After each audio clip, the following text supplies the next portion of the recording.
Hello everybody and welcome back to Crochet College, or if this is your first time, welcome. My name is Mia and in today's video we are going to be diving into this Take Care Mohair from Wool and the Gang. This yarn was a part of a larger purchase. It was my first time ever ordering from Wool and the Gang and I recorded my initial reactions. If you'd like to see that video and see more about what this company has to offer, I'll leave that link in the description box down below. So I got this crazy thing in the color Hot Punk Pink because why not? I figured it was so out of my comfort zone. I'm never really an eyelashy, fuzzy, big halo kind of yarn worker, but I figured maybe the hot pink could give me some inspiration. There were other colors available on their website and some more neutral tones, which I think might have been a little bit less jarring for me. In this ball, it comes in 50 grams with 109 yards. The Take Care Mohair is made with 78% mohair, 13% wool, and 9% polyamide. I'm interested to see that they put the polyamide in there because it's soft, but it's not a soft yarn. It still feels like mohair or wool. It's a little scratchy, a little fuzzy. So I don't know, maybe that's just to help keep the strength in that little thread that's going through the whole thing. I don't know, it's interesting. I do really like the fact that it does have this strong thread going through it. I think that makes me a little bit more comfortable working with such an abstract yarn personally.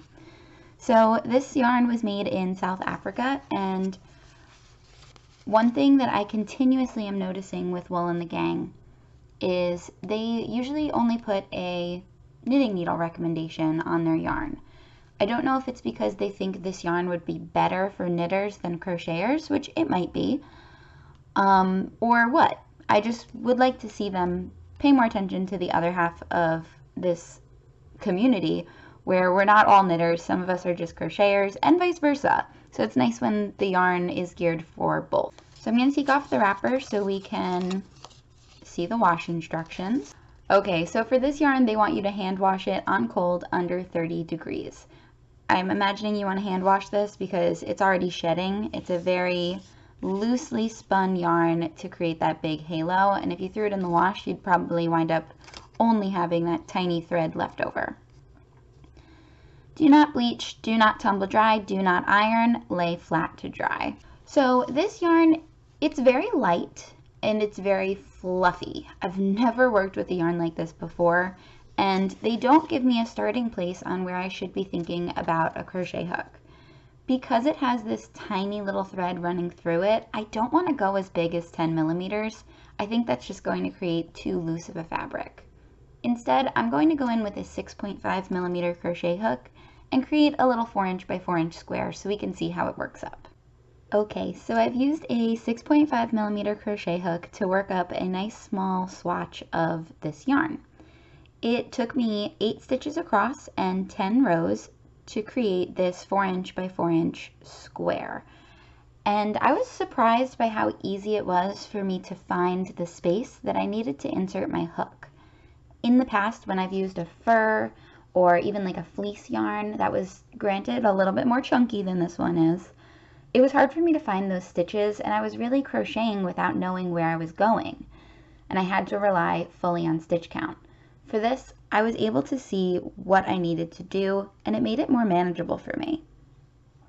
I don't know if it's because of the color, but while I was working with this yarn, I was instantly reminded of playing with those like Trolls dolls as a kid, and having the hair of them kind of just get all knotted up and brushing it and playing with those.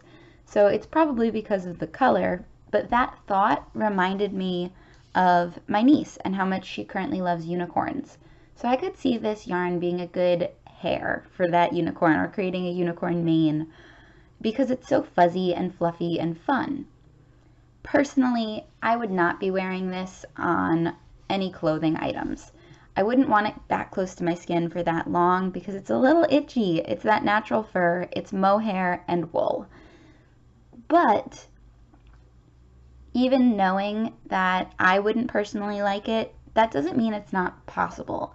If you used a bigger hook and you liked the look of this fluffy, fuzzy stuff, I think it could be done. It's just not for me. I'm pretty sensitive to that itchy feeling. Overall, this yarn is pretty fun to work with, and it was easier than I thought it was going to be.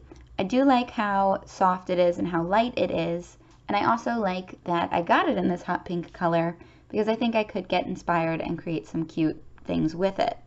However, I personally am only going to use it for trim and little accents on my crocheted projects. It's never going to be the main star.